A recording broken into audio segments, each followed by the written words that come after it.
Hey, ¿qué pasa, chicos, chicas y grandes? Yo soy Roberto y hoy les leo una historia nueva de un autor que no habíamos tenido en el canal. Sin embargo, ya que últimamente nos hemos acercado a la literatura de horror cósmico y fantasía, en esta ocasión les leeré un texto muy representativo de Howard Phillips Lovecraft, un contemporáneo de Robert Irving Howard, que es otro autor que hemos estado leyendo y del cual apenas estamos terminando su compilación de relatos. Esta historia fue escrita en 1926 y publicada en 1928. En cuanto a la pronunciación del nombre que viene en el título, hay muchas opciones. En realidad hay una discusión ahí sobre la manera correcta de pronunciarlo. Sin embargo, el autor no quería que este nombre pudiera ser pronunciado por la lengua humana, un poco emulando la angustia que provoca este tipo de literatura. Sin nada más que agregar, espero que disfruten de este texto. Comencemos. La llamada de Cthulhu. Es concebible que tales potencias o seres hayan sobrevivido a una época infinitamente remota donde la conciencia se manifiesta quizá bajo cuerpos y formas que ya hace tiempo que se retiraron ante la marea de la ascendente humanidad. Formas de las que solo la poesía y la leyenda han conservado un fugaz recuerdo con el nombre de dioses, monstruos, seres míticos de toda clase y especie. Cita de Algernon Blackwood. 1. El bajo relieve de arcilla. No hay en el mundo fortuna mayor, creo, que la incapacidad de la mente humana para relacionar entre sí todo lo que hay en ella. Vivimos en una isla de plácida ignorancia, rodeados por los negros mares de lo infinito, y no es nuestro destino emprender largos viajes. Las ciencias que siguen sus caminos propios no han causado mucho daño hasta ahora, pero algún día la unión de esos disociados conocimientos nos abrirá a la realidad y a la endeble posición que en ella ocupamos, perspectivas tan terribles que enloqueceremos ante la revelación o huiremos de esa funesta luz, refugiándonos en la seguridad y la paz de una nueva edad de las tinieblas. Algunos teósofos han sospechado la majestuosa grandeza del ciclo cósmico del que nuestro mundo y nuestra raza no son más que fugaces incidentes. Han señalado extrañas supervivencias en términos que nos helarían la sangre si no estuviesen disfrazados por un blando optimismo. Pero no son ellos los que me han dado la fugaz visión de esos dones prohibidos que me estremecen cuando pienso en ellos y me enloquecen cuando sueño con ellos. Esa visión, como toda temible visión de la verdad, surgió de una unión casual de elementos diversos. En este caso, el artículo de un viejo periódico y las notas de un profesor ya fallecido. Espero que ningún otro logre llevar a cabo esta unión. Yo, por cierto, si vivo, no añadiré voluntariamente un solo eslabón a tan espantosa cadena.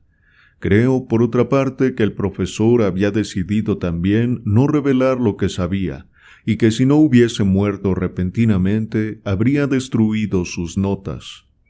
Tuve por primera vez conocimiento de este asunto en el invierno de 1926 y 1927, a la muerte de mi tío abuelo, George Gamel Angel, profesor honorario de lenguas semíticas en la Universidad de Brown, Providence, Rhode Island.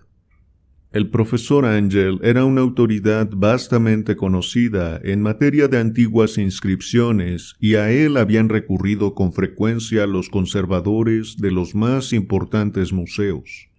Muchos deben por lo tanto recordar su desaparición, acaecida a la edad de 92 años. Las oscuras razones de su muerte aumentaron aún más el interés local. El profesor había muerto mientras volvía del barco de Newport y según afirman los testigos, luego de recibir el empellón de un marinero negro, este había surgido de uno de los curiosos y sombríos pasajes situados en la falda abrupta de la colina que une los muelles a la casa del muerto, en Williams Street. Los médicos, incapaces de descubrir algún desorden orgánico, concluyeron, luego de un perplejo cambio de opiniones, que la muerte debía atribuirse a una oscura lesión del corazón, determinada por el rápido ascenso de una cuesta excesivamente empinada para un hombre de tantos años. En ese entonces no vi ningún motivo para disentir de ese diagnóstico, pero hoy tengo mis dudas, y algo más que dudas. Como heredero y albacea de mi tío abuelo, viudo y sin hijos, era de esperar que yo examinara sus papeles con cierta atención. Trasladé con ese propósito todos sus archivos y cajas a mi casa de Boston. El material ordenado por mí será publicado en su mayor parte por la Sociedad Americana de Arqueología, pero había una caja que me pareció sumamente enigmática, y sentí siempre repugnancia a mostrársela a otros. Estaba cerrada y no encontré la llave, hasta que se me ocurrió examinar el llavero que el profesor llevaba siempre consigo. Logré abrirla entonces, pero me encontré con otro obstáculo mayor y aún más impenetrable. ¿Qué significado podían tener ese curioso bajo relieve de arcilla y esas notas, fragmentos y recortes de viejos periódicos? ¿Se había convertido mi tío en sus últimos años en un devoto de las más superficiales imposturas? Resolví buscar al excéntrico escultor que había alterado la paz mental del anciano. El bajo relieve era un rectángulo tosco de 2 centímetros de espesor y de unos 30 o 40 centímetros cuadrados de superficie, indudablemente de origen moderno.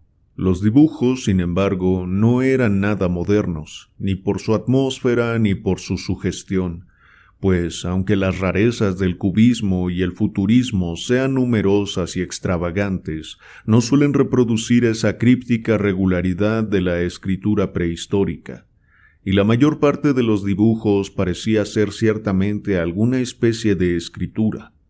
A pesar de la familiaridad con los papeles y colecciones de mi tío, no logré identificarla, ni sospechar siquiera alguna remota relación. Sobre estos supuestos jeroglíficos había una figura de carácter evidentemente representativo, aunque la ejecución impresionista impedía comprender su naturaleza. Parecía una especie de monstruo, o el símbolo de un monstruo, o una forma que sólo una fantasía enfermiza hubiese podido concebir. Si digo que en mi imaginación algo extravagante se representó a la vez un pulpo, un dragón y la caricatura de un ser humano, no traicionaré el espíritu del dibujo. Sobre un cuerpo escamoso y grotesco, provisto de alas rudimentarias, se alzaba una cabeza pulposa y coronada de tentáculos. Pero era el contorno general lo que la hacía más particularmente horrible. Detrás de la figura se esbozaba una arquitectura ciclópea. Las notas que acompañaban a este curioso objeto, además de unos recortes de periódicos, habían sido escritas por el profesor mismo y no tenían pretensiones literarias. El documento en apariencia más importante estaba encabezado por las palabras «El culto de Cthulhu», escritas cuidadosamente en caracteres de imprenta para evitar todo error en la lectura de un nombre tan desconocido.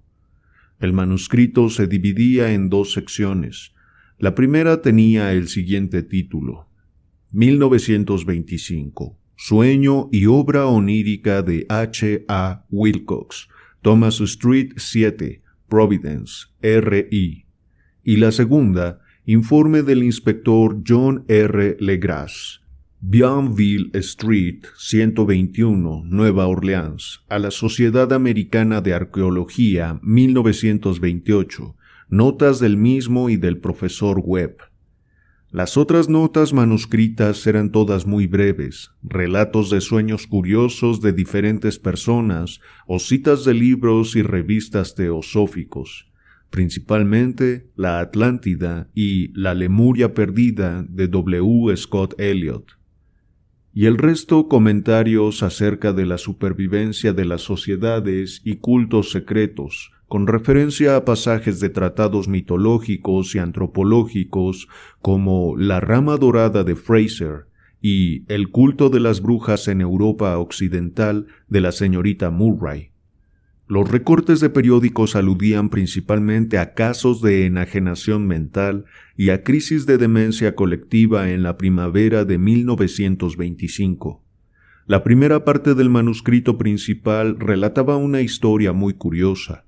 Parece que el 1 de marzo de 1925, un joven delgado, moreno, de aspecto neurótico y presa de una gran excitación, había visitado al profesor Angell, con el singular bajo relieve de arcilla, entonces todavía fresco y húmedo. En su tarjeta se leía el nombre de Henry Anthony Wilcox, y mi tío había reconocido en él al hijo menor de una excelente familia con la que estaba ligeramente relacionado. Wilcox, que desde hacía un tiempo estudiaba dibujo en la Escuela de Bellas Artes de Rhode Island y que vivía en el Hotel Fleur de Lis, muy cerca de esta institución, era un joven precoz de genio indudable, pero muy excéntrico. Desde su infancia había llamado la atención por las historias y sueños extraños que se complacía en relatar. Se denominaba a sí mismo físicamente hipersensitivo, pero la gente seria de la vieja ciudad comercial lo consideraba simplemente raro. No había frecuentado nunca a los de su clase, y poco a poco había ido retirándose de toda actividad social.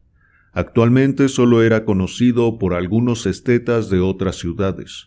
La Asociación Artística de Providence, deseosa de preservar su conservadurismo, lo había desahuciado. En aquella visita, decía el manuscrito, el escultor había pedido bruscamente la ayuda de los conocimientos arqueológicos de su huésped para identificar los jeroglíficos. El joven hablaba de un modo pomposo y descuidado que impedía simpatizar con él. Mi tío le respondió con sequedad, pues la evidente edad de la tablilla excluía toda posible relación con las ciencias arqueológicas. La réplica del joven Wilcox, que impresionó bastante a mi tío como para que la reprodujera palabra por palabra, tuvo ese énfasis poético que caracterizaba sin duda su conversación habitual. «Es nueva, es cierto», le dijo, «pues la hice anoche mientras soñaba con extrañas ciudades, y los sueños son más viejos que la cavilosa Tiro, la contemplativa Esfinge o Babilonia guarnecida de jardines». Y comenzó a narrar una historia desordenada que de pronto despertó en mi tío un recuerdo. El anciano se mostró febrilmente interesado.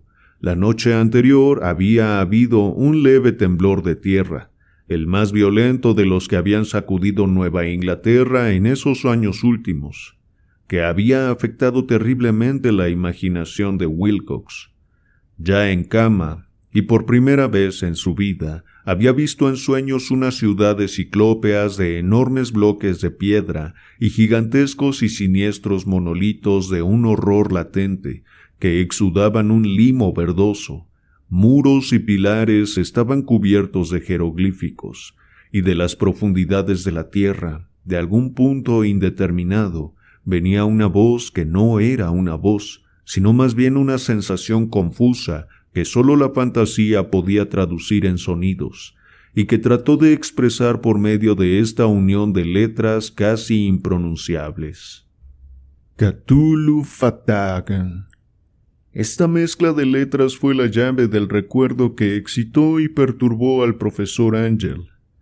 Interrogó al escultor con una minuciosidad científica, y estudió con intensidad casi frenética el bajo relieve que el joven había estado esculpiendo en sueños, vestido solo con su ropa de dormir y temblando de frío. Mi tío achacó a su avanzada edad, dijo Wilcox más tarde, el no reconocer con rapidez los jeroglíficos y el dibujo. Muchas de sus preguntas le parecieron un poco fuera de lugar a su visitante, especialmente aquellas que trataban de relacionar a este último con sociedades y cultos extraños. Y Wilcox no pudo entender por qué mi tío le prometió repetidamente guardar silencio si admitía ser miembro de una de las tan numerosas sectas paganas o místicas. Cuando el profesor quedó al fin convencido de que Wilcox ignoraba de veras toda doctrina o cultos secretos, le suplicó que no dejara de informarle acerca de sus sueños. Esta petición dio sus frutos, pues a partir de esa primera entrevista el manuscrito menciona las visitas diarias del joven y la descripción de sorprendentes visiones nocturnas, cuyo tema principal era siempre unas construcciones ciclópeas de piedra, húmedas y oscuras, y una voz o inteligencia subterránea que gritaba una y otra vez en enigmáticos y sensibles impactos, algo indescriptible. Los dos sonidos que le repetían con frecuencia eran los representados por las palabras Cthulhu y Relay. El 23 de marzo continuaba el manuscrito. Wilcox faltó a la cita. Una investigación realizada en el hotel reveló que había sido atacado por una fiebre de origen desconocido y que lo habían llevado a casa de sus padres en Waterman Street. Se había puesto a gritar en medio de la noche, despertando a varios artistas que vivían en el mismo hotel, y desde entonces había pasado alternativamente de la inconsciencia al delirio. Mi tío telefoneó enseguida a la familia y desde ese momento siguió de cerca el caso, yendo a menudo a la oficina del Dr. Tovey en Tyler Street, médico de cabecera del joven. La mente febril de Wilcox alimentaba aparentemente extrañas imágenes. El doctor se estremeció al recordarlas. No solo incluían una repetición de los sueños anteriores, sino también una criatura gigantesca de varios kilómetros de altura que caminaba o se movía pesadamente. Wilcox nunca la describía en todos sus detalles, pero las pocas e incoherentes palabras que recordaba el Dr. Tovey convencieron al profesor de que aquel era el monstruo que el joven había intentado representar. Cuando Wilcox se refería a su obra, añadió el doctor, caía enseguida invariablemente en una especie de letargo. Cosa rara, su temperatura no estaba nunca por encima de lo normal. Sin embargo, su estado se parecía más al de una fiebre violenta que al de un desorden del cerebro. El 2 de abril a las 3 de la tarde, la enfermedad cesó de pronto. Wilcox se sentó en la cama, asombrado de encontrarse en casa de sus padres e ignorando totalmente lo que había ocurrido en sus sueños o en la realidad desde el 22 de marzo. Como el médico declarara que estaba curado, a los 3 días volvió a su hotel.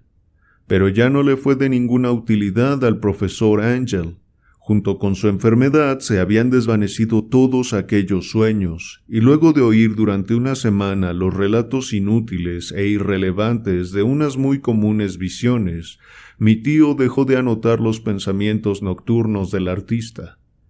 Aquí terminaba la primera parte del manuscrito, pero las abundantes notas invitaban de veras a la reflexión. Solo el escepticismo inveterado que informaba entonces mi filosofía puede explicar mi persistente desconfianza. Las notas describían lo que habían soñado diversas personas en el mismo periodo en que el joven Wilcox había tenido sus extrañas revelaciones. Mi tío, parecía, había organizado rápidamente una vasta encuesta entre casi todos aquellos a quienes podía interrogar sin parecer impertinente, pidiendo que le contaran sus sueños y le comunicaran las fechas de todas las visiones notables. Las reacciones habían sido variadas, pero el profesor recibió más respuestas que las que hubiese obtenido cualquier otro hombre sin la ayuda de un secretario. Aunque no conservó la correspondencia original, las notas formaban un completo y muy significativo resumen. La aristocracia y los hombres de negocios, la tradicional sal de la tierra de Nueva Inglaterra, dieron un resultado casi completamente negativo. Aunque hubo algunos pocos casos de informes de impresiones nocturnas, siempre entre el 13 de marzo y el 2 de abril, periodo del delirio del joven escultor. Los hombres de ciencia no fueron tampoco muy afectados, aunque por lo menos 4 vagas descripciones sugerían la visión fugaz de extraños paisajes, y uno de ellos hablaba del temor a algo anormal. Las respuestas más pertinentes procedían de artistas y poetas, que si hubieran podido comparar sus notas habrían sido presas del pánico. Ante la falta de las cartas originales, llegué a sospechar que el compilador había estado haciendo preguntas insidiosas o había deformado el texto de la correspondencia para corroborar lo que había resuelto ver. Por eso persistía en la creencia de que Wilcox, conociendo de algún modo los viejos documentos reunidos por mi tío, había estado engañándolo. Estas respuestas de los artistas narraban una perturbadora historia. Entre el 28 de febrero y el 2 de abril, gran parte de ellos había tenido sueños muy curiosos, que habían alcanzado su máxima intensidad en el tiempo del delirio del escultor. Una cuarta parte hablaba de escenas y sonidos semejantes a los descritos por Wilcox, y algunos confesaban su terror ante una criatura gigantesca y sin nombre. Un caso, que las notas describían con énfasis, era particularmente triste. El sujeto, un arquitecto muy conocido, algo inclinado al ocultismo y la teosofía, se volvió completamente loco la noche en que llevaron al joven Wilcox a casa de sus padres, y murió meses después gritando que lo salvaran de algún escapado habitante del infierno.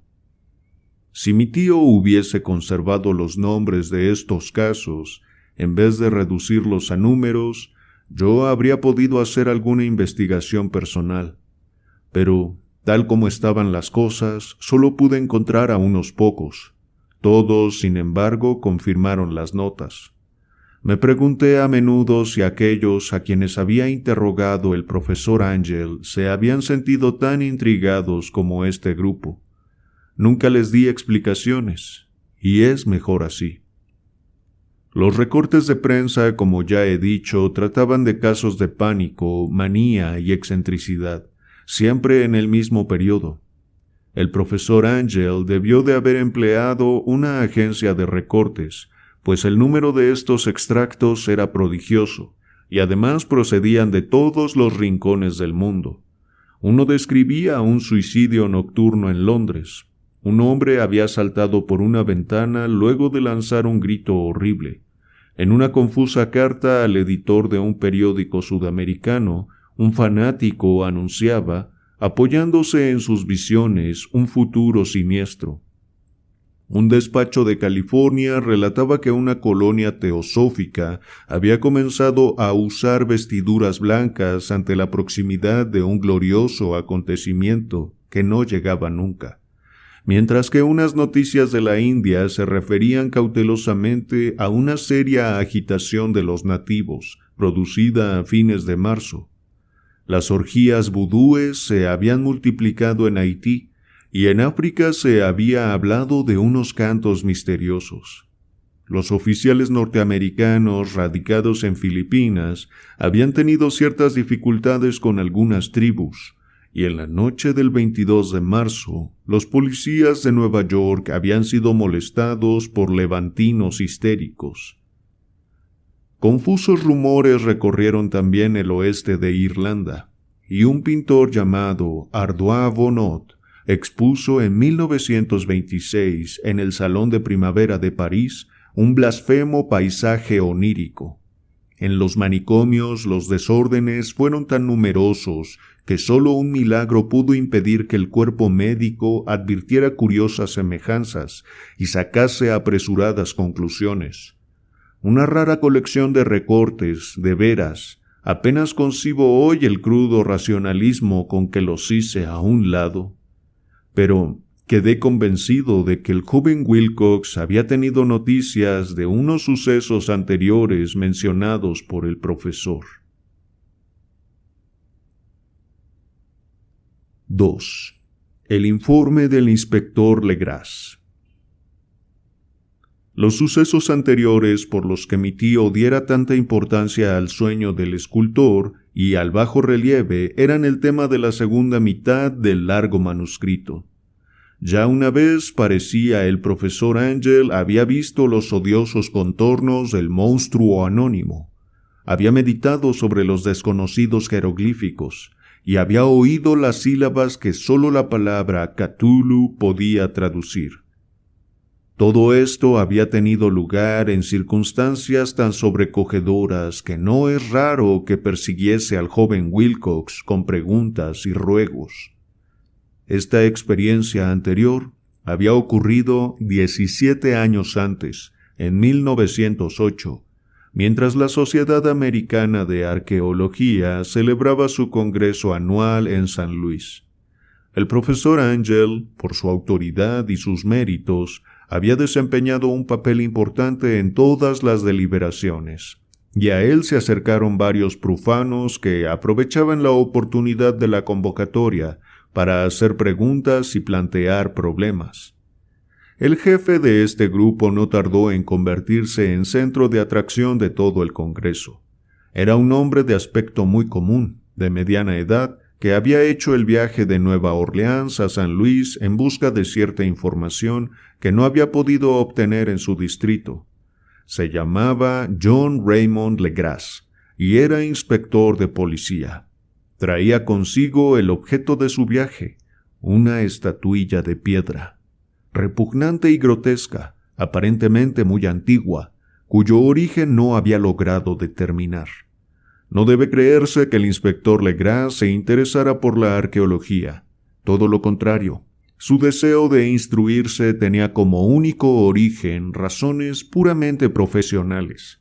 La estatuilla, ídolo, fetiche o lo que fuese, había sido capturada meses antes en los pantanos boscosos del sur de Nueva Orleans, en el curso de una expedición contra una presunta ceremonia vudú. Tan singulares y odiosos eran los ritos que la policía comprendió que se hallaba ante un culto totalmente ignorado e infinitamente más diabólico que los del vudú. Los confusos e increíbles relatos arrancados por la fuerza a los prisioneros nada informaron sobre su posible origen. De ahí el deseo de la policía de consultar a alguna autoridad para identificar así el horrible símbolo y seguir las huellas del culto hasta sus fuentes. El inspector Legras no había esperado que su pedido provocara una impresión semejante. La aparición de la curiosa estatuilla bastó para excitar a los hombres de ciencia, y pronto todos rodearon al inspector para contemplar de cerca la diminuta figura, cuya rareza y aspecto de genuina y abismal antigüedad abrían perspectivas tan misteriosas y arcaicas. Nadie reconoció la escuela escultórica de la que había nacido la estatua, y sin embargo centenares y hasta miles de años parecían haberse posado en la oscura y verdosa superficie de aquella piedra desconocida. La figura que los miembros del Congreso pasaron de mano en mano para estudiarla con más minuciosidad medía de unos 20 a 25 centímetros de altura y estaba finamente labrada. Representaba un monstruo con contornos vagamente antropoides, pero con una cabeza de pulpo, cuyo rostro era una masa de tentáculos. Un cuerpo escamoso que sugería cierta elasticidad, 4 extremidades dotadas de garras enormes y un par de alas largas y estrechas en la espalda. Esta criatura, que exhalaba una malignidad antinatural, parecía ser de una pesada corpulencia y estaba sentada en un pedestal o bloque rectangular, cubierto de indescifrables caracteres. Las puntas de las alas rozaban el borde posterior del bloque, el asiento ocupaba el centro, mientras las garras largas y curvas de las plegadas extremidades hacían el borde anterior y descendían hasta 1/4 de la altura del pedestal. La cabeza de cefalópodo se inclinaba hacia adelante, de modo que los tentáculos faciales rozaban el dorso de las garras enormes que apretaban las elevadas rodillas. El conjunto daba una impresión de vida anormal, más sutilmente terrorífico a causa de la imposibilidad de establecer su origen. Su vasta, pavorosa e incalculable edad era innegable. Sin embargo, nada permitía relacionarlo con algún tipo de arte de los comienzos de la civilización. El material de la estatua encerraba otro misterio. No había nada parecido en geología o mineralogía a aquella piedra jabonosa verdinegra de estrías doradas e iridiscentes. Los caracteres de la base eran igualmente desconcertantes, y ninguno de los miembros del Congreso, a pesar de que representaban a la mitad de las autoridades mundiales en este campo, pudo descubrir el más remoto parentesco lingüístico. Tanto la figura como el material pertenecían a algo increíblemente ajeno, totalmente distinto de la humanidad que conocemos, algo que sugería de un modo terrible antiguos y profanos ciclos en los que nuestro mundo y nuestras concepciones no habían participado. Y sin embargo, mientras los miembros del Congreso sacudían la cabeza y se confesaban incapaces de resolver el misterio, uno de ellos creyó descubrir algo raramente familiar en la efigie y los jeroglíficos, y al fin, no sin reticencia, confesó lo que sabía. Este hombre era el hoy desaparecido William Channing Webb, profesor de antropología en la Universidad de Princeton y explorador de bastante renombre. 40 años antes, el profesor Webb había recorrido Groenlandia e Islandia en busca de ciertas inscripciones rúnicas que hasta ese entonces no había podido descubrir. En la costa de Groenlandia se había encontrado con una tribu degenerada de esquimales, cuya religión, forma singular de los cultos demoníacos, lo había impresionado sobremanera por su faz deliberadamente sanguinaria y repulsiva. Era aquella una fe que los otros esquimales ignoraban casi del todo, y a la que se referían estremeciéndose. Databa, decían, de épocas muy antiguas, anteriores al nacimiento del mundo. Junto a ritos anónimos y sacrificios humanos había invocaciones de origen tradicional dirigidas a un demonio supremo o Tornasuk. El profesor Webb había oído esa invocación en boca de un viejo Angekok, o brujo sacerdote, y la había transcrito fonéticamente, hasta donde era posible, en caracteres romanos. Pero lo que ahora parecía importante era el fetiche adorado en ese culto, y alrededor del cual bailaban los esquimales cuando la aurora boreal brillaba muy por encima de los acantilados de hielo. Era, declaró el profesor, un tosco bajo relieve de piedra con una figura horrible y algunos caracteres misteriosos. Creía recordar que se parecía, por lo menos en todos los rasgos esenciales, a la criatura bestial que ahora estaban examinando. Este relato, recibido con asombro y sorpresa por los miembros del Congreso, pareció excitar al inspector Legras, que abrumó al profesor a preguntas. Habiendo copiado una invocación recitada por uno de los oficiantes del pantano, rogó al profesor Webb que tratase de recordar las sílabas recogidas en Groenlandia. Siguieron una comparación exhaustiva de todos los detalles, y un instante de sombrío silencio cuando el profesor y el detective convinieron en la virtual identidad de las frases. He aquí, en sustancia, la división de las palabras fue establecida de acuerdo con las pausas tradicionales observadas por los oficiantes, lo que el brujo esquimal y los sacerdotes de Luisiana habían cantado a sus ídolos. Fingui Mahal Nafa Cthulhu Relay Wahal Nahagel Fatagan. Legras había tenido más suerte que el profesor Webb, pues varios prisioneros le habían revelado el sentido de esas palabras. Era algo así.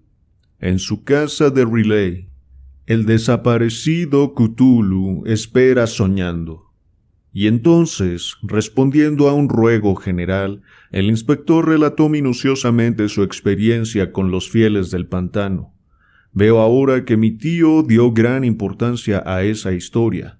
Tenía cierto parecido con las ensoñaciones más extravagantes de los teósofos y los creadores de mitos, y revelaba una asombrosa imaginación de carácter cósmico que nadie hubiese esperado entre parias y vagabundos. El 1 de noviembre de 1907, la policía de Nueva Orleans había recibido un alarmado mensaje de la región pantanosa del sur.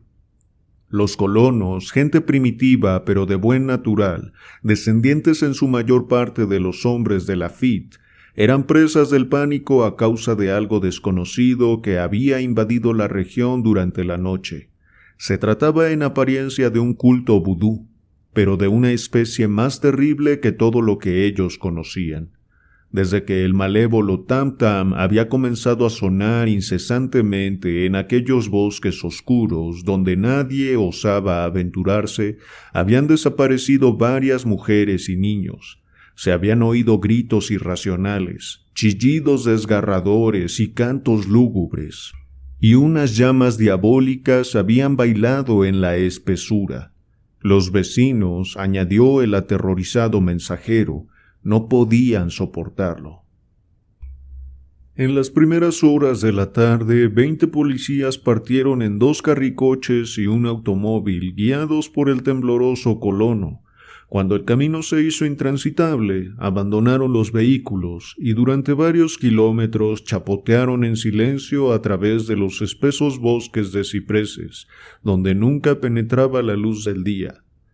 Raíces tortuosas y nudos malignos de musgo retardaban la marcha, y de vez en cuando una pila de piedras húmedas o los fragmentos de una pared en ruinas hacían aún más depresiva aquella atmósfera que los árboles deformados y las colonias de hongos contribuían a crear. Al fin apareció un miserable conjunto de chozas, y los histéricos colonos corrieron a agruparse alrededor de las vacilantes linternas. El apagado golpear de los tam-tams se oía débilmente a lo lejos, y la brisa traía muy de cuando en cuando un chillido que helaba la sangre. Un resplandor rojizo parecía filtrarse por entre el follaje pálido, más allá de las interminables avenidas de la noche selvática. A pesar de su repugnancia a quedarse nuevamente solos, todos los habitantes del lugar rehusaron avanzar un solo paso hacia la escena del culto maldito, de modo que el inspector Legras y sus 19 colegas tuvieron que aventurarse sin guías por aquellas negras arcadas de horror, donde ninguno de ellos había puesto el pie. La región en que ahora entraba la policía tenía tradicionalmente muy mala fama, y en su mayor parte no había sido explorada por hombres blancos. Algunas leyendas se referían a un lago secreto en que vivía una colosal e informe criatura, algo parecida a un pólipo de ojos fosforescentes, y según los colonos, unos demonios de alas de murciélago salían a medianoche de sus cavernas para adorar al monstruo. Afirmaban que éste estaba allí desde antes de la Salle, de los indios y aún de las bestias y los pájaros del bosque. Era una verdadera pesadilla, y verlo significaba la muerte, pero se aparecía en sueños a los hombres, y eso bastaba para que éstos se mantuviesen alejados. La orgía vudú se desarrollaba en los límites extremos del área aborrecida, pero aún así el emplazamiento era bastante malo. Y eso quizá había aterrorizado a los colonos más que los chillidos o incidentes. Solo la poesía o la locura podían haber reproducido los ruidos que oyeron los hombres de Legras, mientras atravesaban lentamente el sombrío pantano, acercándose a la luz rojiza y a los apagados tam-tams. Hay una cualidad vocal propia de los hombres, y una cualidad vocal propia de las bestias. Y nada más terrible que oír una de ellas cuando el órgano de donde proviene debería emitir la otra.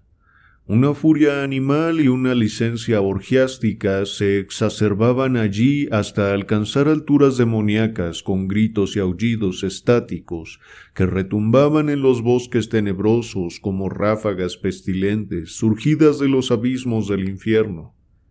De vez en cuando cesaban los gritos y lo que parecía un coro de voces roncas entonaba aquella odiosa melopea. Fangliu, Magl Nafel, Cthulhu, Relay, Uganagel Ftagan. Al fin los hombres llegaron a un sitio donde el bosque era menos denso y se encontraron de pronto en el lugar mismo de la escena. 4 trastabillaron, un quinto perdió el conocimiento, y otros 2 lanzaron un grito de horror que por suerte fue apagado por el tumulto salvaje de la orgía. Legras roció con agua pantanosa el rostro del hombre desvanecido, y luego todos contemplaron el espectáculo, fascinados por el horror. En un claro natural del pantano se alzaba una isla verde de unas 40 áreas de extensión, desprovista de árboles y bastante seca. Allí saltaba y se retorcía una horda de anormalidades humanas más indescriptibles que cualquiera de las que hubiese podido pintar un cime o una angarola. Sin ropas, esta híbrida muchedumbre bramaba, rugía y se contorsionaba alrededor de una hoguera circular. De vez en cuando se abrían las cortinas de fuego, y se podía distinguir en el centro un bloque de granito de unos 2,5 metros de alto, en cuya cima, incongruente por su pequeñez, se alzaba la funesta estatuilla.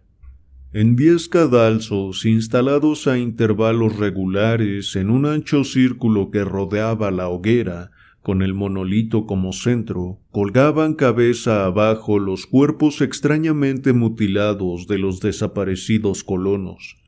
Dentro de este círculo saltaba y rugía el anillo de fieles, moviéndose de izquierda a derecha en una bacanal interminable entre el círculo de cadáveres y el círculo de fuego. Pudo haber sido solo imaginación o pudo haber sido un simple eco, pero uno de los hombres, un impresionable español, creyó oír que las invocaciones eran seguidas por unas respuestas antifonales que procedían de un lejano y sombrío lugar, situado en lo más profundo de aquel bosque de leyenda. Este hombre, Joseph de Galvez, a quien más tarde encontré e interrogué, era desbordantemente imaginativo. Llegó a decir que había oído el débil golpear de unas grandes alas y que había vislumbrado unos ojos luminosos y una enorme masa blanca detrás de los árboles más lejanos. Pero creo que estaba demasiado influido por las supersticiones locales. La inactividad de los hombres paralizados fue comparativamente de poca duración.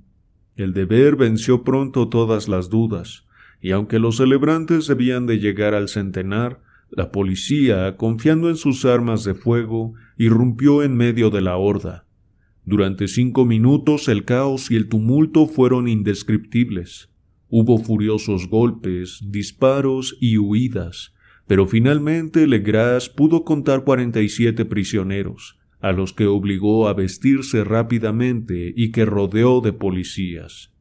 5 de los celebrantes habían muerto, y otros 2 muy malheridos fueron transportados por sus cómplices en improvisadas parihuelas. La imagen del monolito fue sacada con todo cuidado y llevada por Legras. Examinados en el cuartel de la policía, luego de un viaje agotador, los prisioneros resultaron ser mestizos de muy baja ralea y mentalmente débiles.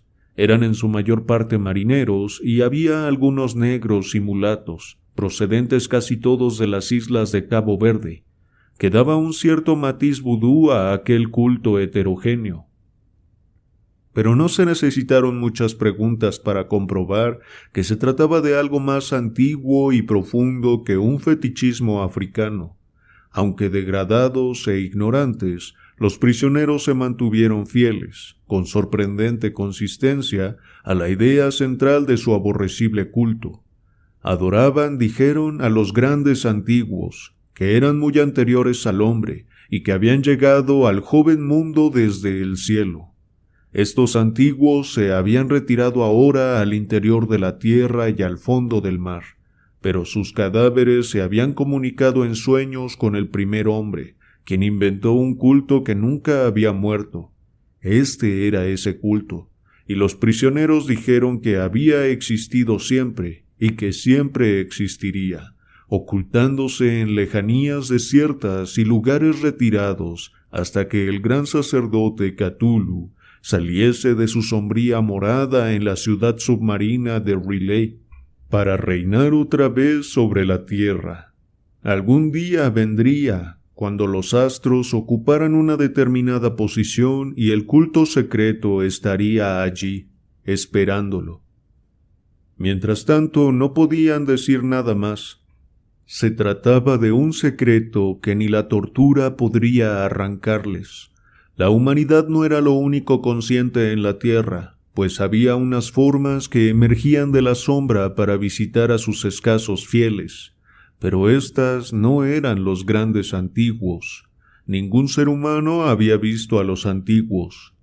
El ídolo de piedra representaba al gran Cthulhu, pero nadie podía decir si los otros eran o no como él. Nadie era capaz de descifrar ahora la antigua escritura. Muchas cosas se transmitían oralmente. La invocación ritual no era el secreto. Este no se comunicaba nunca en voz alta. El canto significaba: en su casa de R'lyeh, el desaparecido Cthulhu espera soñando. Solo 2 de los prisioneros fueron juzgados bastante cuerdos y se los ahorcó. El resto fue enviado a diversas instituciones.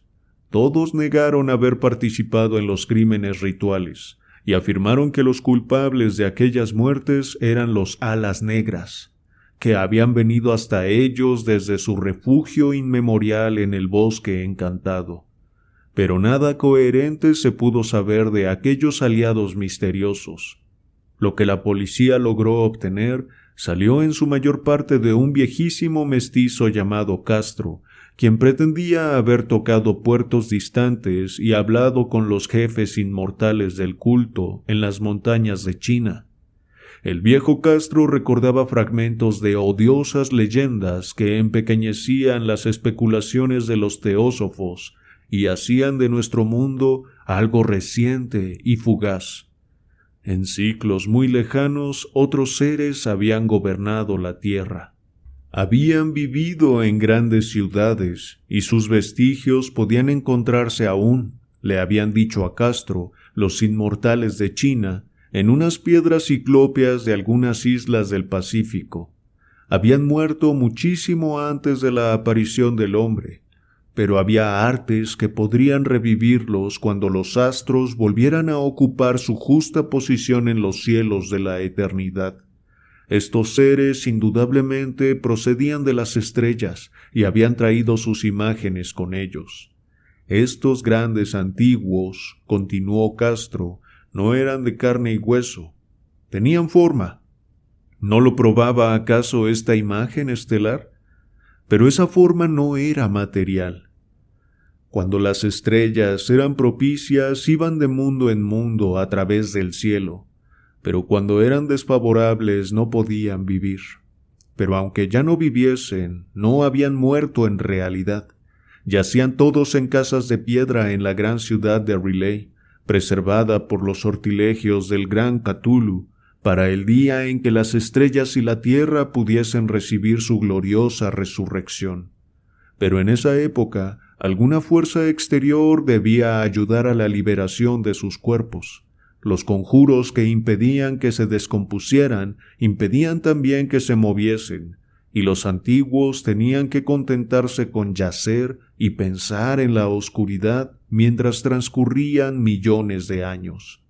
Conocían todo lo que ocurría en el mundo, pues su lenguaje consistía en la transmisión del pensamiento. En ese mismo instante hablaban en sus tumbas. Cuando luego de un caos infinito aparecieron los primeros hombres, los grandes antiguos hablaron a los más sensibles moldeándoles los sueños. Aquellos primeros hombres, murmuró Castro, establecieron el culto con que se adoraba a los ídolos de los grandes antiguos, ídolos traídos de estrellas oscuras en una época infinitamente lejana. Ese culto no moriría hasta que las estrellas volvieran a ser favorables. Los sacerdotes sacarían entonces al gran Cthulhu de su tumba para que reviviese a sus vasallos y volviera a asumir su reinado en la tierra. Ese tiempo sería fácil de conocer, pues entonces la humanidad se parecería a los grandes antiguos, salvaje y libre, más allá del bien y del mal, sin moral y sin ley, y todos los hombres gritarían y matarían y gozarían alegremente. Los antiguos, liberados, enseñarían nuevos modos de gritar y matar y gozar, y el mundo entero ardería en un holocausto de libertad y éxtasis.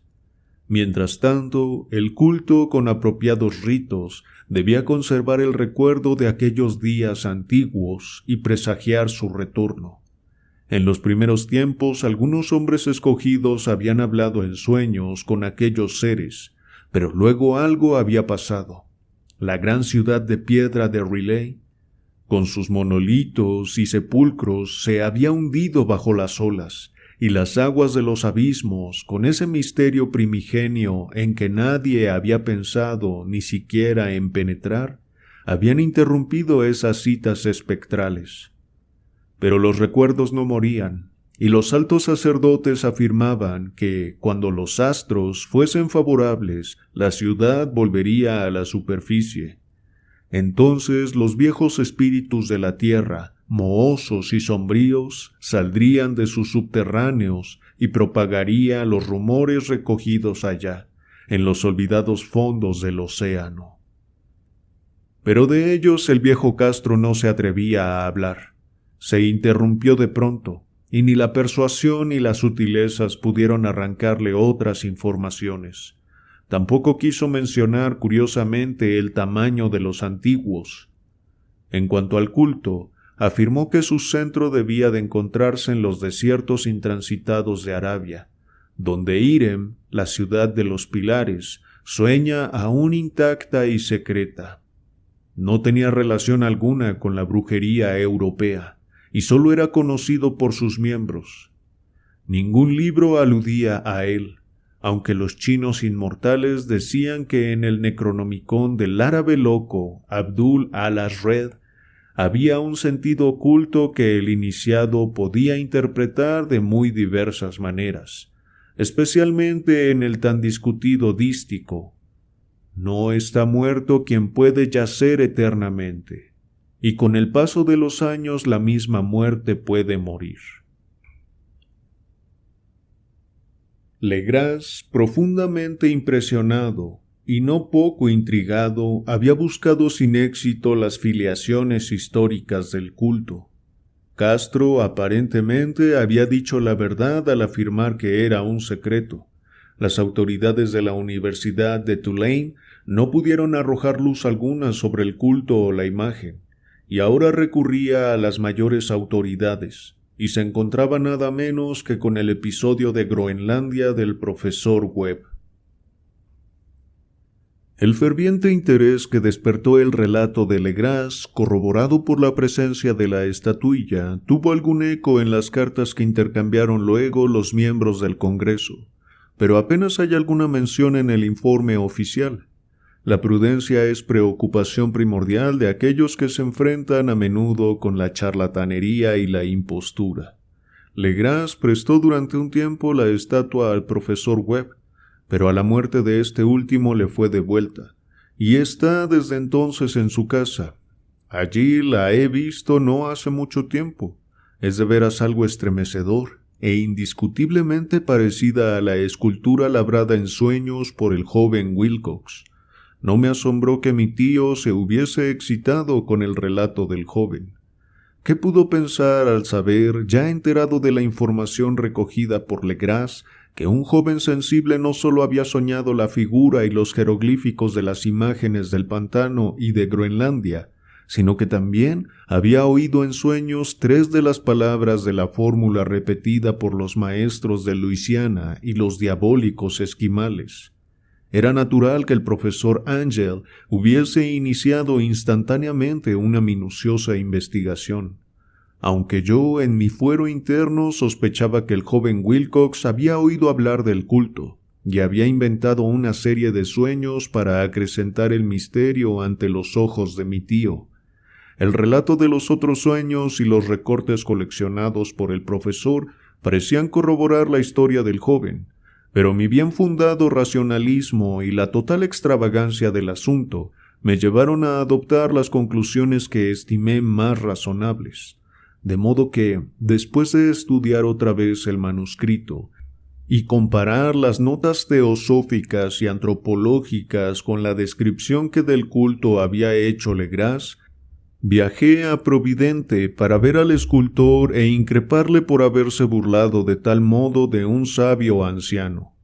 Wilcox vivía aún solo en el Fleur de Lis de Thomas Street, desagradable imitación victoriana de la arquitectura bretona del siglo XVII.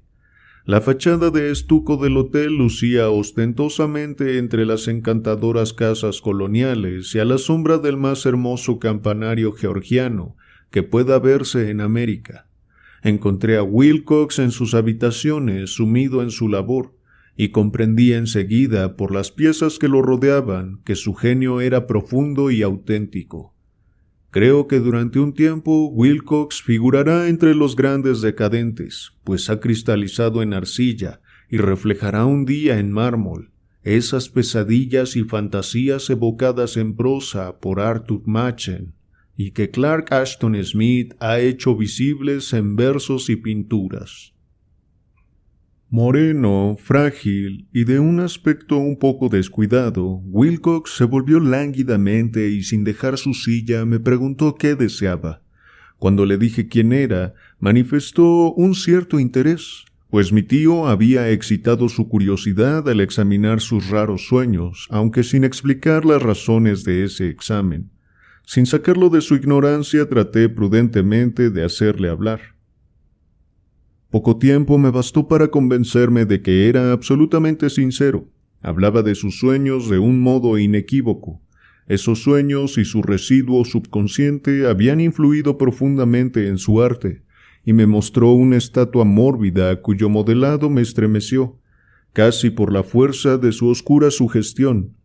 No recordaba haber visto el original, excepto en el bajo relieve creado durante un sueño, pero los contornos se habían formado insensiblemente bajo sus manos.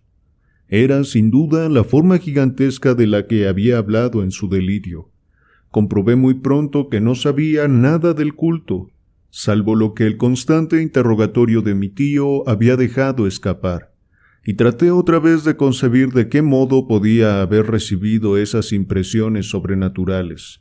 Hablaba de sus sueños de un modo extrañamente poético, haciéndome ver con terrible claridad la ciudad ciclópea de piedra verde y musgosa, cuya geometría, añadió curiosamente, era totalmente errónea, y oí otra vez con un temor expectante la subterránea llamada mental. Cthulhu Ftagan, Cthulhu Ftagan. Estas palabras figuraban en la temible invocación que evocaba el sueño vigilia de Cthulhu en su bóveda de piedra de Riley, y a pesar de mis racionales ideas me sentí profundamente perturbado. Wilcox, era indudable, había oído hablar casualmente del culto, y lo había olvidado enseguida en la masa de sus lecturas y concepciones igualmente fantásticas. Más tarde, en virtud de su impresionable carácter, el culto había encontrado un modo de expresión subconsciente en los sueños, el bajo relieve de arcilla y la estatua que yo estaba ahora contemplando, de modo que la superchería había sido involuntaria. El joven tenía unos modales un poco afectados y un poco vulgares que me desagradaban de veras, pero yo ya estaba dispuesto a admitir tanto su genio como su honestidad. Me despedí amablemente y le deseé todo el éxito que su talento prometía. El asunto del culto continuó fascinándome y a veces imaginaba poder adquirir un gran renombre investigando su origen y relaciones. Visité Nueva Orleans, hablé con Legras y otros de los que habían participado en aquella expedición, examiné la estatuilla y hasta interrogué a los prisioneros que todavía vivían. El viejo Castro, por desgracia, había muerto hacía varios años. Lo que escuché entonces de viva voz, aunque no fue más que una confirmación detallada de los escritos de mi tío, acrecentó mi interés, y tuve la seguridad de estar sobre la pista de una religión muy antigua y secreta, cuyo descubrimiento me convertiría en un antropólogo de nota. Mi actitud era aún entonces absolutamente materialista, como aún quisiera que lo fuese. Y por una inexplicable perversidad mental rechacé la coincidencia de los sueños y los recortes coleccionados por el profesor Angel. Hubo algo, sin embargo, que comencé a sospechar y que ahora creo saber. La muerte de mi tío no fue nada natural. Cayó al suelo en la colina, en una de las estrechas callejuelas que partían de unos muelles donde abundaban los mestizos extranjeros, luego del descuidado empujón de un marinero de tez oscura. Yo no había olvidado que los oficiantes de Luisiana se distinguían por la mezcla de sangres y sus intereses marinos, y no me hubiera sorprendido conocer la existencia de agujas venenosas y métodos criminales secretos tan faltos de piedad como aquellas creencias y ritos misteriosos. Legras y sus hombres, es cierto, no habían sido molestados, pero en Noruega acababa de morir un marino que veía cosas. ¿No pudieron haber llegado a oídos siniestros las investigaciones realizadas por mi tío después de encontrarse con el escultor? Creo hoy que el profesor Angel murió porque sabía o quería saber demasiado. Es posible que me espere un fin semejante, pues yo también he aprendido mucho.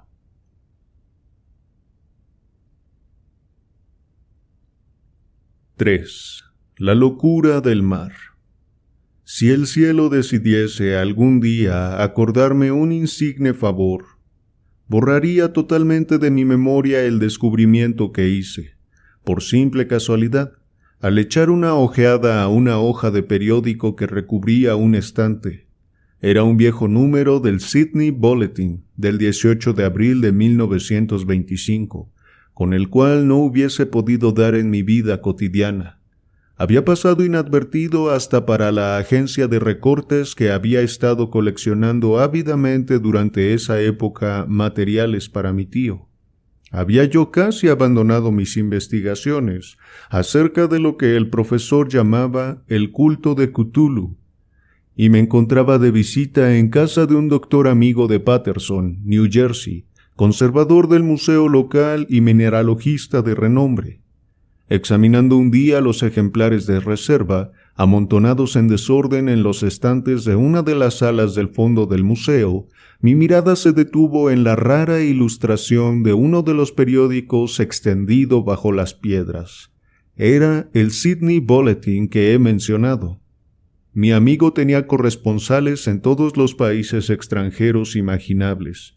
La imagen era una fotografía en sepia, de una odiosa estatuilla de piedra casi igual a la que Legras había encontrado en el pantano.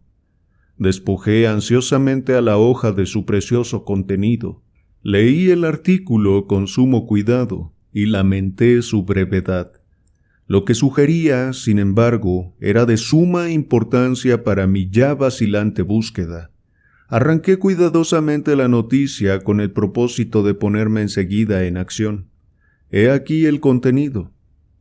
El Vigilant arribó remolcando a un yate neozelandés armado. Un muerto y un superviviente a bordo. Relatan combates furiosos y muertes en alta mar. Marinero rescatado se niega a dar detalles de misteriosa experiencia. Ídolo extraño encontrado en su poder. Se iniciará una investigación. El carguero Vigilant de la compañía Morrison, procedente de Valparaíso, arribó esta mañana a su puesto de amarre en Darling Harbour, remolcando al yate Alert de Dunedin. con serias averías, pero dotado aún de un poderoso armamento. El yate fue avistado el 12 de abril a los 34 grados 21 minutos de latitud sur y a los 152 grados 17 minutos de longitud oeste, con un muerto y un superviviente a bordo. El Vigilant dejó Valparaíso el 25 de marzo y el 2 de abril fue alejado considerablemente de su curso, en dirección sur, por excepcionales tormentas y enormes olas. El 12 de abril avistó el buque a la deriva. En apariencia había sido abandonado, pero luego se descubrió que llevaba un superviviente en estado de delirio y un hombre muerto desde hacía una semana por lo menos. El superviviente apretaba entre sus manos una piedra horrible de origen desconocido, de unos 30 centímetros de alto, cuyo origen los profesores de la Universidad de Sydney, la Sociedad Real y el Museo del College Street no pudieron determinar, y que el hombre afirmaba haber descubierto en la cabina del yate en un altarcito rudimentario. Este hombre, ya recobrado, relató una historia de piratería y violencia sumamente extraña. Se trata de un noruego llamado Gustav Johansen, de cierta cultura, segundo oficial en la goleta Emma de Auckland, que partió para el Callao el 20 de febrero, con una tripulación de 11 hombres.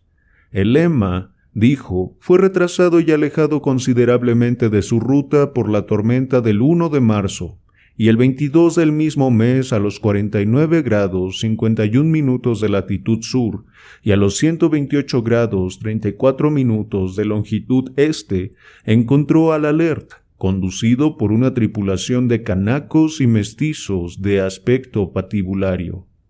El capitán Collins no obedeció la orden de virar, y la tripulación del yate abrió fuego sin aviso con una batería de cañones de bronce particularmente pesada.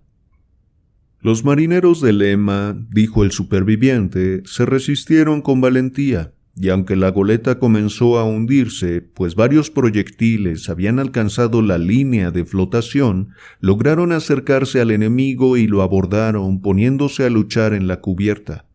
Como los tripulantes del yate combatían de un modo torpe y cruel, tuvieron que matarlos a todos. 3 de los hombres del Emma, incluso el capitán Collins y el primer oficial Green, murieron, y los 8 restantes, bajo el mando del segundo oficial Johansen, se pusieron a navegar en la dirección seguida originalmente por el yate, a fin de descubrir por qué motivo se les había ordenado cambiar de rumbo. Al día siguiente desembarcaron en una islita que no figuraba en ningún mapa. 6 de los hombres murieron allí, aunque Johansen se mostró particularmente reticente a este respecto y dijo que habían caído en una grieta entre las rocas.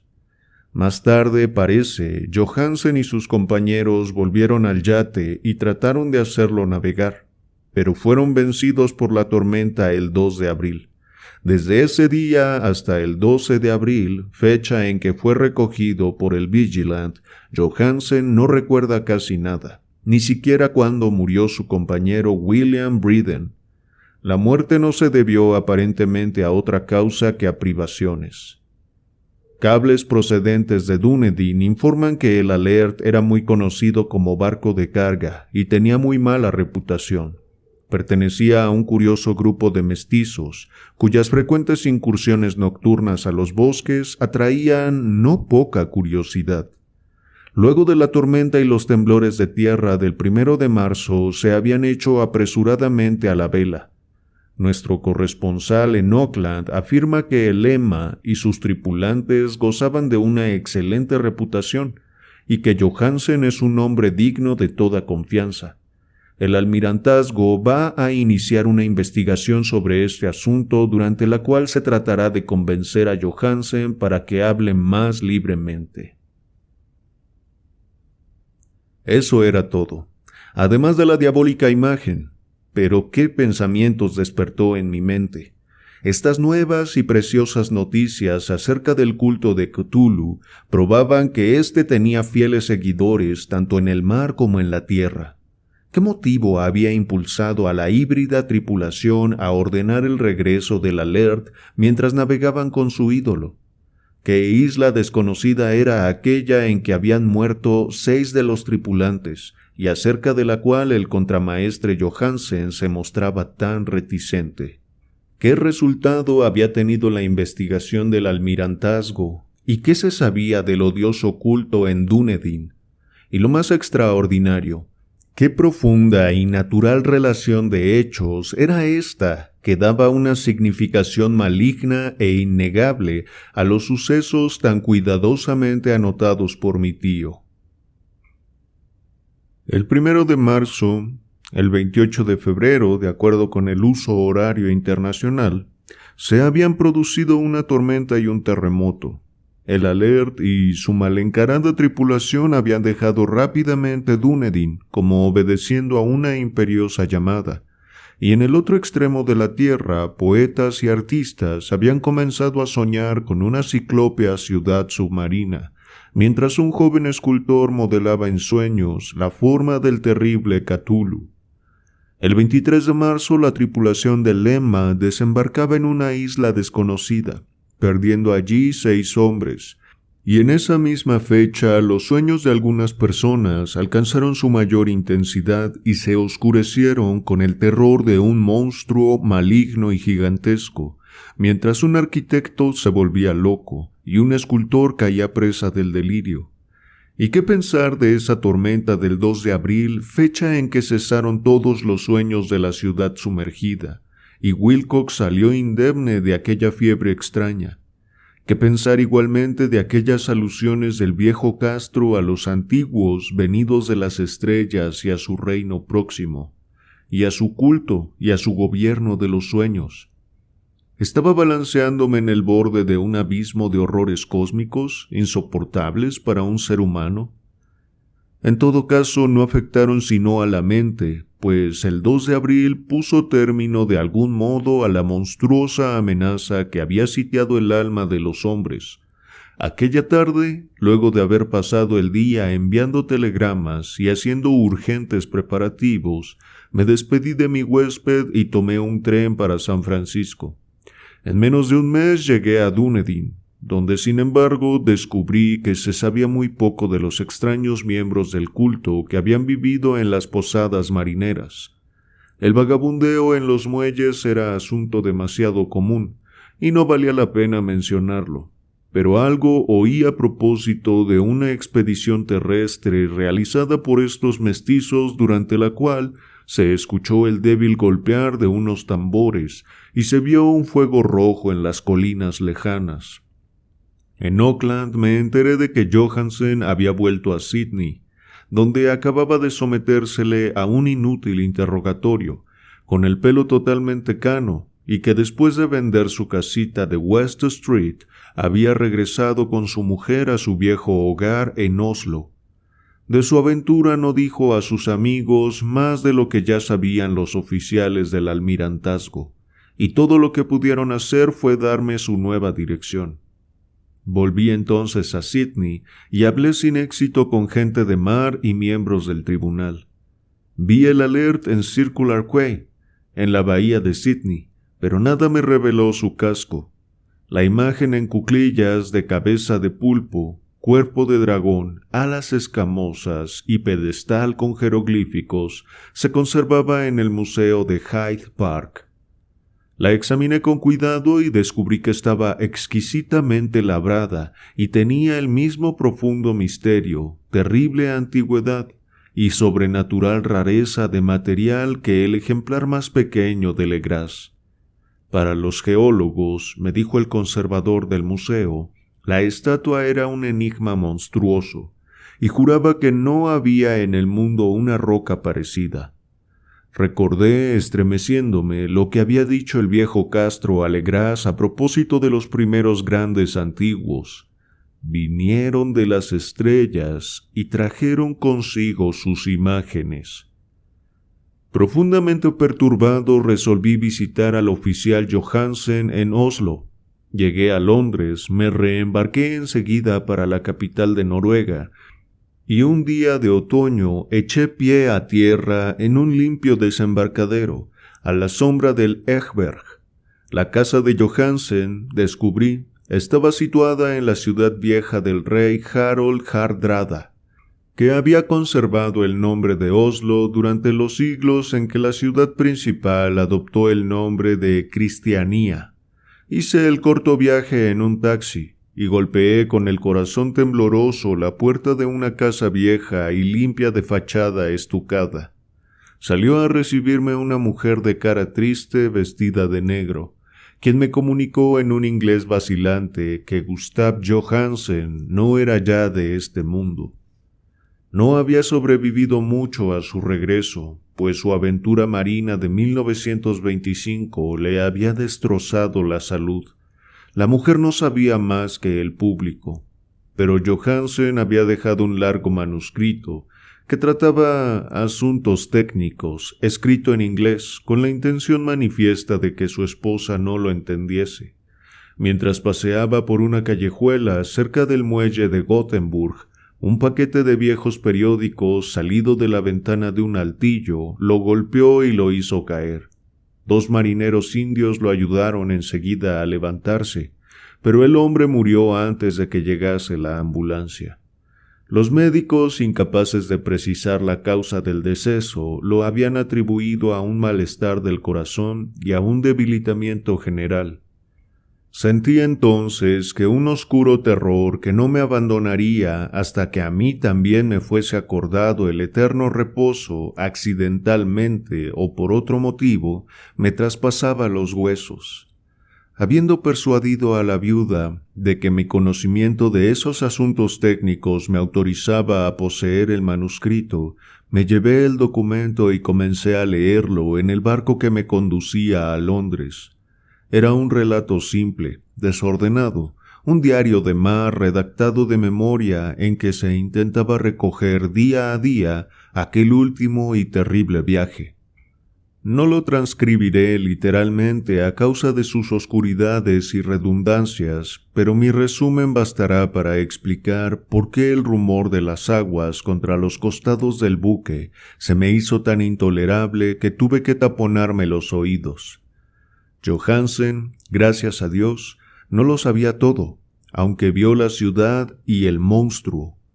Pero yo ya no podré dormir en paz mientras recuerde el horror que espera emboscado del otro lado de la vida, en el tiempo y el espacio, y aquellas malditas criaturas que vinieron de los astros más antiguos y que sueñan en las profundidades del mar, conocidas y favorecidas por un culto de pesadilla, decidido a lanzarlas sobre nuestro planeta, cada vez que algún terremoto vuelva a elevar la monstruosa ciudad de piedra al aire y a la luz del sol.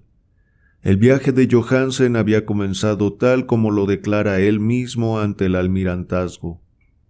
El Emma había dejado Auckland en lastre el 20 de febrero, y sintió todo el impacto de esa tempestad consecutiva al terremoto que arrancó a los abismos marinos el horror que pobló los sueños de los hombres. Recobrado el gobierno, el buque navegó favorablemente hasta encontrarse con el Alert el 22 de marzo, y sentí la pena del oficial al describir el bombardeo y el hundimiento de su nave. De los mestizos del yate, Johansen hablaba con un horror realmente significativo. Había algo de abominable en ellos que hacía que su destrucción pareciese casi un deber. Y Johansen se sorprende ante la acusación de crueldad que contra él y sus compañeros hizo el tribunal. Ya en el yate capturado, Johansen y sus hombres, impulsados por la curiosidad, prosiguen viaje hasta avistar una alta columna de piedra que emerge del océano, y a los 49 grados 9 minutos de latitud oeste y 126 grados 43 minutos de longitud sur, se encuentran ante una costa barrosa y una albañilería ciclópea cubierta de algas que no puede ser sino la sustancia tangible del terror supremo del universo.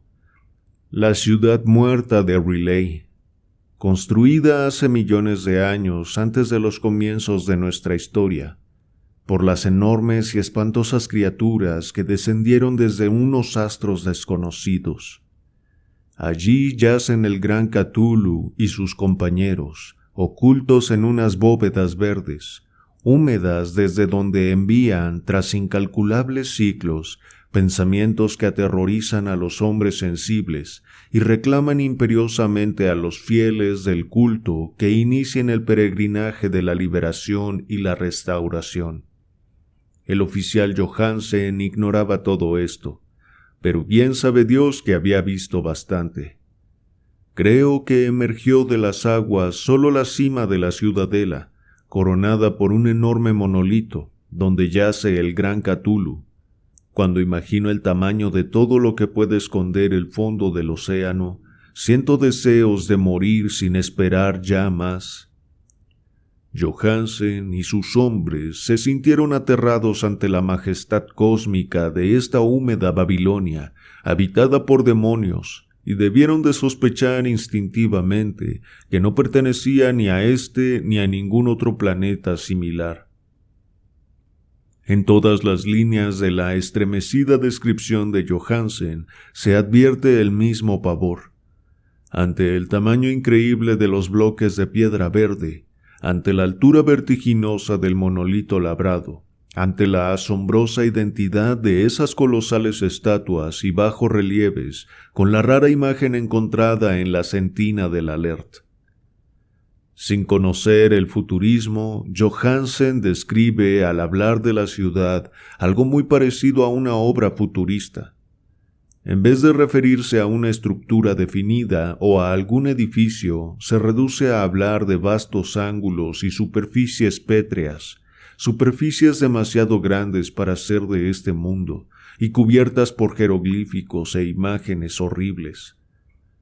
Menciono estos ángulos, pues me recuerdan los sueños que me relató Wilcox. El joven escultor afirmó que la geometría de la ciudad de sus sueños era anormal, no euclidiana, y que sugería esferas y dimensiones distintas de las nuestras. Ahora un marino ilustrado tenía ante la terrible realidad la misma impresión. Johansen y sus hombres desembarcaron en la playa de esta monstruosa acrópolis y treparon resbalando por los titánicos y musgosos escalones que ningún ser humano hubiera podido edificar. El sol mismo parecía deformado cuando se lo miraba a través de las miasmas polarizadas que emanaban de esta perversión submarina. Una amenaza tortuosa acechaba en esos ángulos desconcertantes, donde una segunda mirada descubría una concavidad donde se había creído ver una convexidad. Todos los exploradores, aún antes de ver algo definido, salvo las rocas, los musgos y las algas, se sintieron presas de un indefinible terror. Todos habrían escapado si no hubiesen temido la burla de los otros, y solo de mala gana se decidieron a buscar, vanamente como comprendieron más tarde, algo que sirviese de recuerdo. Rodríguez, el portugués, fue el primero en llegar a la base del monolito y les gritó a los otros lo que acababa de descubrir. Poco más tarde los hombres contemplaron curiosamente una enorme puerta de piedra labrada con el ya familiar bajo relieve del pulpo dragón. Se parecía, dice Johansen, a la enorme puerta de un granero. Todos vieron allí una puerta, ya que estaba encuadrada en un umbral, un dintel y dos montantes, pero nadie pudo decidir si estaba situada horizontalmente, como la puerta de una trampa, o algo inclinada, como la puerta exterior de un altillo. Como hubiese dicho Wilcox, la geometría del lugar era errónea. Uno no podía estar seguro de que el mar y el suelo fuesen horizontales, de modo que la posición relativa de todo el resto parecía variar fantásticamente. Briden presionó sobre la piedra en diversos sitios, sin resultado. Luego Donovan palpó con delicadeza los bordes, apretando separadamente cada punto. Subió con lentitud a lo largo de la grotesca moldura de piedra. Puede decirse que subió, si se admite que la puerta no era, al fin y al cabo, horizontal, y los hombres se preguntaron cómo una puerta podía ser tan enorme. Al fin, muy suavemente, muy lentamente, la parte superior del panel comenzó a inclinarse hacia adentro, y todos vieron que la piedra se balanceaba. Donovan se deslizó o trepó de algún modo a lo largo de uno de los montantes, y los hombres se pusieron a observar el curioso retroceso de la puerta monstruosa. En este fantástico mundo de deformaciones prismáticas, la piedra se desplazaba anormalmente en diagonal, desapareciendo todas las leyes de la materia y la perspectiva. La abertura mostraba una oscuridad casi material. Estas tinieblas tenían realmente una cualidad positiva, pues ocultaban algunas partes de las paredes interiores que debían ser visibles. Al fin surgió de aquella cárcel milenaria algo así como una humareda que oscureció la luz del sol mientras se elevaba hacia el cielo, empequeñecido y arrugado con la ayuda de sus alas membranosas. El olor que salía de aquellos abismos recién abiertos era insoportable, y Hawkins, que tenía el oído fino, creyó oír allá abajo un sonido chapoteante e inmundo. Todos escucharon y todos escuchaban aún cuando el monstruo se hizo visible, babeando y apretando su inmensidad verde y gelatinosa a través de la tenebrosa abertura hasta elevarse pesadamente en el aire corrompido de aquella ciudad de pesadilla. La letra del pobre Johansen es apenas inteligible en esta parte. De los 6 hombres que nunca llegaron al barco, cree que 2 murieron simplemente de miedo en aquel instante maldito. El monstruo está más allá de toda posible descripción. No hay lenguaje aplicable a ese abismo de horror inmemorial, a esa pavorosa contradicción de todas las leyes de la materia, la fuerza y el orden cósmicos. Una montaña que caminaba. Dios, ¿puede extrañar que en el otro lado de la tierra enloqueciese un gran arquitecto? ¿Y que en aquel telepático instante la fiebre devorara al pobre Wilcox? El monstruo de los ídolos, el verde y viscoso demonio venido de otros astros, había despertado para reclamar sus derechos. Las estrellas eran otra vez favorables, y lo que un viejo culto no había podido lograr por su voluntad, un puñado de inocentes marineros lo hacía por accidente. Después de millones y millones de años, el gran Cthulhu era libre otra vez. 3 hombres fueron barridos por aquellas patas membranosas antes de que nadie tuviese tiempo de volverse. Que descansen en paz, si hay algún descanso en el universo. Eran Donovan, Guerrera y Angstrom. Parker resbaló mientras los otros 3 supervivientes se precipitaban frenéticamente en un escenario infinito de rocas verdosas. Johansen jura que fue absorbido hacia arriba por un ángulo que no debía estar allí, un ángulo agudo que se había comportado como si fuese obtuso, de modo que solo Breeden y Johansen llegaron al bote, y se dirigieron desesperadamente hasta el Alert, mientras la montañosa monstruosidad descendía por los escalones de piedra resbaladiza y se detenía, titubeando a orillas del agua. Las calderas habían quedado funcionando a pesar de que todos habían bajado a tierra, y bastaron unos pocos segundos de frenéticas corridas entre ruedas y motores para poner en marcha el Alert. Lentamente, entre los horrores distorsionados de esa escena indescriptible, la hélice comenzó a golpear las aguas. Mientras tanto, en la costa mortal, sobre aquellas construcciones que no eran de este mundo, el monstruo gigantesco venido de las estrellas emitía unos gritos inarticulados, como Polifemo al maldecir el veloz navío de Ulises. Enseguida, con más audacia que los cíclopes de la leyenda, el gran Cthulhu penetró en las aguas e inició la persecución con unos golpes que levantaron unas enormes olas. Breeden volvió la vista y enloqueció. Desde entonces rió a intervalos hasta que la muerte lo alcanzó en su cabina, mientras Johansen vagaba delirando de un lado a otro. Pero Johansen no había abandonado la partida. Comprendiendo que el monstruo alcanzaría seguramente al Alert antes de que la presión llegase al máximo, resolvió intentar algo desesperado, y acelerando los motores, subió rápidamente a cubierta e hizo girar el timón. En la superficie de las aguas hubo un remolino espumoso, y mientras crecía la presión del vapor, el valiente noruego dirigió el navío contra aquella montaña gelatinosa que se alzaba sobre las sucias espumas como la popa de un galeón demoníaco. La horrible cabeza de pulpo, envuelta en tentáculos, llegaba casi hasta la punta del bauprés, pero Johansen no retrocedió. Hubo un estallido como el de un globo que se desinfla, un líquido inmundo como el que surge de un hendido pez luna, una hediondez como de 1000 tumbas abiertas, y un sonido que el cronista no se atrevió a describir. Durante un instante una nube verde, acre y cegadora envolvió el buque, y un hervor maligno quedó a popa, donde, Dios del cielo, la esparcida plasticidad de aquella entidad celeste estaba recombinándose y recobrando su forma primitiva, mientras el Alert se alejaba más y ganaba velocidad.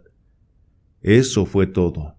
Desde ese momento Johansen se contentó con meditar sombríamente sobre el ídolo de la cabina y preparar unas pocas comidas para él y su enloquecido compañero. No trató de dirigir el navío.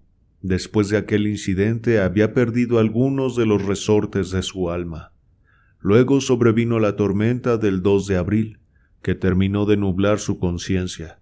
Recordaba confusamente infinitos abismos líquidos de espectrales paredes giratorias, vertiginosos deslizamientos por mundos huidizos en la cola de un cometa, y saltos convulsivos de las profundidades del mar hasta la luna, y luego otra vez hasta el mar. Todo envuelto en el coro de carcajadas de las antiguas divinidades y de los verdes demonios del Tártaro de alas de murciélago. Luego de esa pesadilla vino el rescate, el Vigilant, el tribunal del almirantazgo, las calles de Dunedin y el largo viaje de retorno a la casa natal junto a Lechberg. Nada podía contar, pasaría por loco, lo escribiría todo antes de morir, pero su mujer no debería sospechar nada. La muerte sería para él beneficiosa solo si borraba los recuerdos. Tal era el documento que leí. Lo he guardado en la caja de lata junto con el bajo relieve de arcilla y los papeles del profesor Ángel. Incluiré este relato, esta prueba de mi propia cordura donde se ha unido lo que espero nunca volverá a unirse. He contemplado todo lo que en el universo puede haber de horroroso, y aún los cielos de la primavera y las flores del verano me parecerán desde ahora impregnados de veneno. Pero no creo que viva mucho. Como desaparecieron mi tío y el pobre Johansen, así desapareceré yo. Conozco demasiado y el culto todavía existe. Cthulhu existe también.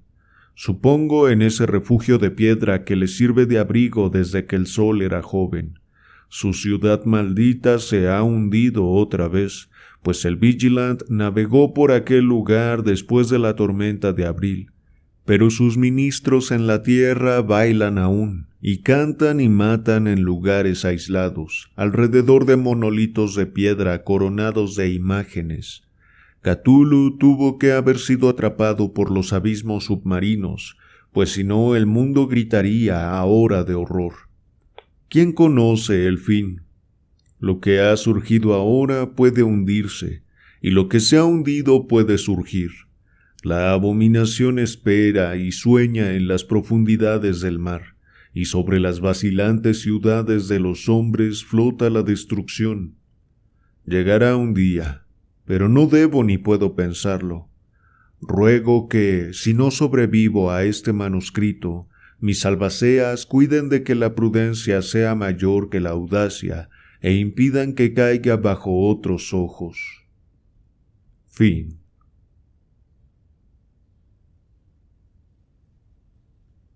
Un poco del autor. Howard Phillips Lovecraft. Providence, Estados Unidos, 20 de agosto de 1890, Ibidem, 15 de marzo de 1937.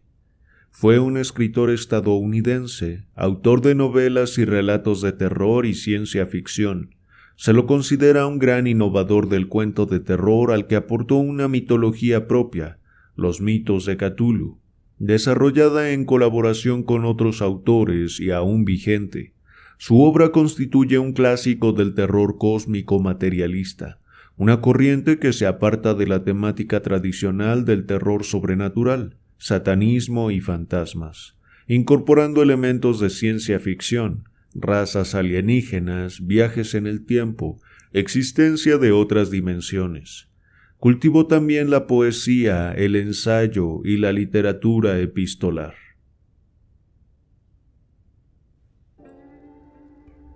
Bueno, chicos, chicas, hasta aquí la lectura de La llamada de Cthulhu.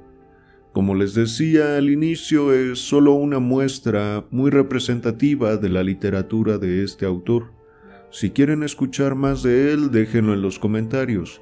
Y tal vez también haga una encuesta en la pestaña de comunidad para saber qué libro les gustaría escuchar a continuación. Los próximos días terminaré de subir los relatos de Robert Howard, así que estará la encuesta un par de días más para que vayan a votar. Si disfrutaron de esta lectura, dejen su like y suscríbanse al canal si no lo han hecho. Veo que algunos tienen problemas para ubicar videos. La forma más rápida es siempre ir a mi canal. Justo aquí abajo de cada video hay un logotipo de lectura en voz alta. Le dan ahí y abren la pestaña de listas de reproducción. Ahí podrán encontrar todos los audiolibros que he subido. Están divididos en diferentes páginas. En la esquina inferior derecha están las flechas para ver las diferentes páginas. Entre más avancen en estas páginas, llegarán a los audiolibros más antiguos que he subido. Esto se los explico porque me encuentro de vez en cuando con comentarios que me dicen que siguen esperando continuaciones o finales de libros que ya subí desde hace algún tiempo, que ya están completos. También les recomiendo activar la campana que viene aquí abajo para que YouTube les avise cada que suba un video. No es necesario activarla en todos los videos, pero sí revisar de vez en cuando que todas las notificaciones estén activadas y no solo las personalizadas. Yo sé que muchos de ustedes ya saben todo esto, pero de verdad me he dado cuenta de que hay personas que apenas le están entendiendo a YouTube y no pueden seguir perdiéndose de videos solo por pequeñeces, así que por eso hago estas aclaraciones. En fin, respecto a este texto, creo que me gustaría empezar diciendo que me gustó mucho la manera en que está estructurado. Hay varios detalles que personalmente agradezco y que hacen las historias más originales. Entre esos detalles me gustan mucho los elementos que componen y contextualizan al narrador y su estilo. Seguramente alguien que haya estudiado lenguas o literatura o sobreescritura podría conceptualizar esto de mejor manera, pero trataré de hacerlo con mis obvias limitaciones. Siempre me gusta que la mirada del narrador esté un poco movida, ya que eso puede provocar suspenso o incertidumbre en el lector. En este caso, creo que esa descolocación de la mirada tiene que ver con que no es el profesor que recabó todos estos recortes e información quien nos cuenta la historia y nos sumerge en el misterio, sino que lo hace su sobrino. El sobrino queda como albacea. Él arregla los papeles y pertenencias de su tío fallecido y se encuentra con esta caja cerrada que contiene el bajo relieve de Wilcox y los recortes referentes a diferentes sucesos a lo largo del mundo, en una época particular del año.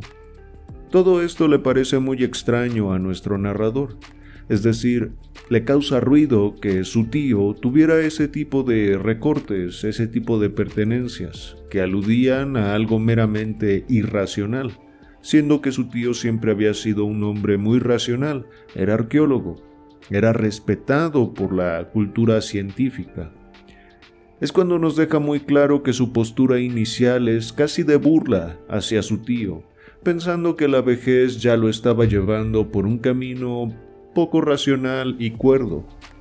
Sin embargo, conforme profundiza más en la lectura de los recortes y testimonios, algo se va armando en su mente y la curiosidad se acrecenta exponencialmente. Lo que le da un poco más de estructura a esta curiosidad es el testimonio de su tío en el que 18 años antes, me parece, el inspector Legras llega con esta estatuilla a la Convención de Antropólogos en San Luis. Llama la atención de todos, pero la investigación no prospera mucho, pues solo se llega al conocimiento de que pertenece a un culto muy antiguo, que sí es practicado en diferentes lugares del mundo, pero por grupos muy pequeños y sanguinarios. La cosa se queda en suspenso, al menos por unos años, y esto se retoma cuando Wilcox viene a contarle al profesor sus sueños y a mostrarle su bajo relieve. Lo mismo que le pasó al escultor y arquitecto, le pasaba a muchas personas, entre ellas artistas y poetas, es decir, gente con una sensibilidad exacerbada. Y lo que percibían eran sueños de una ciudad extraña, donde la geometría y la perspectiva eran cosas de otro mundo, donde no había pies ni cabeza, donde las paredes estaban llenas de un limo verde.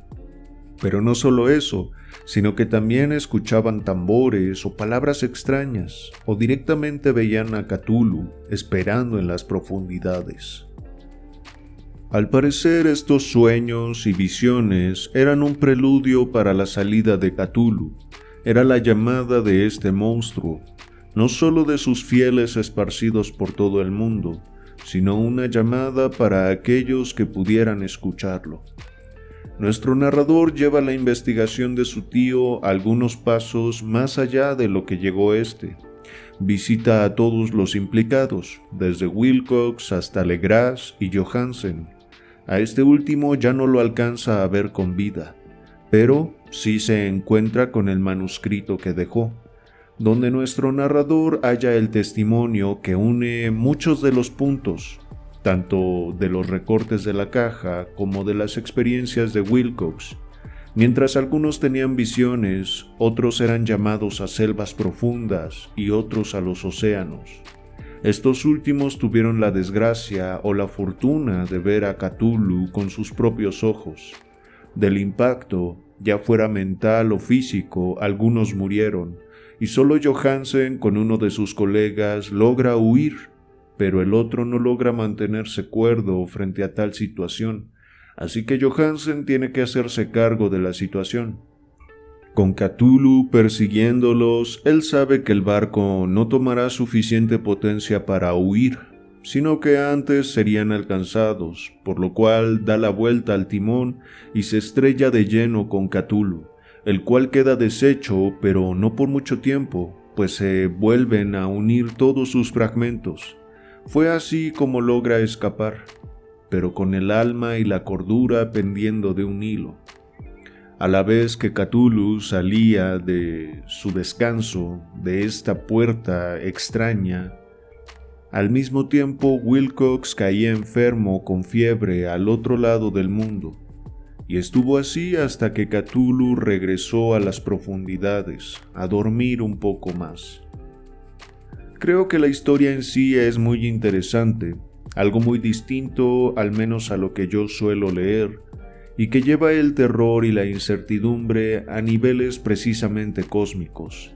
Como bien dice al final de la lectura en esta pequeña biografía que leímos, esto no tiene que ver con demonios, con espíritus o con brujas. Esto es un terror mezclado con ciencia ficción. Pero no es solo ciencia ficción utilizando la idea de que hay extraterrestres, sino que estos llegaron a la Tierra mucho antes de que el humano siquiera tuviera conciencia de sí mismo, y que muchos de ellos están ahí, en las profundidades del mar, esperando a despertar y reclamar el planeta como suyo. El terror, creo yo, no está en la imagen del monstruo en sí o en la persecución que se da en el océano, sino en lo que implica la idea de que hay seres en la Tierra que han habitado aquí por muchísimo más tiempo, un lapso en el que toda la evolución biológica, cultural y tecnológica del humano es un simple pestañeo. Crea la noción de que nos hemos creído los dueños del planeta cuando en realidad solo estamos aquí por el sueño de seres más sanguinarios y catastróficos que nosotros. No sé qué tanto este tipo de literatura haya influenciado a la cultura en general, ya que esta historia en particular me hace recordar varias teorías conspirativas que siempre están difundidas por ahí.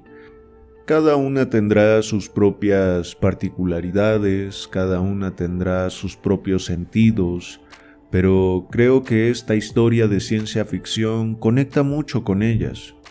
Y de igual manera, yo me he encontrado con diferentes canciones, por ejemplo, de grupos como Metallica, Iron Maiden, Deadmau5, que tienen este nombre impreso en ellas, incluido en ellas, mejor dicho, el nombre de Cthulhu. Creo que mucha gente a lo mejor se identifica con este tipo de historias, con este tipo de universo, con esta mitología que creó Lovecraft. Seguramente este relato ganará más complejidad si nos adentramos más en la obra de Lovecraft, ya que tengo entendido que él ha creado una mitología propia para su literatura. Es decir, que este texto sería la secuela tal vez o la precuela para muchas más historias. Quizás Cthulhu es solo uno más de una serie de monstruos milenarios que habitan en las profundidades de este mundo Lovecraftiano. En fin, les repito, si quieren escuchar más de este autor, déjenlo en los comentarios y vayan a la pestaña de comunidad para votar por el libro que quisieran escuchar a continuación. No olviden seguirme también en Spotify, les dejo el link en la descripción. Para mí ha sido un placer leerles como siempre. Nos vemos.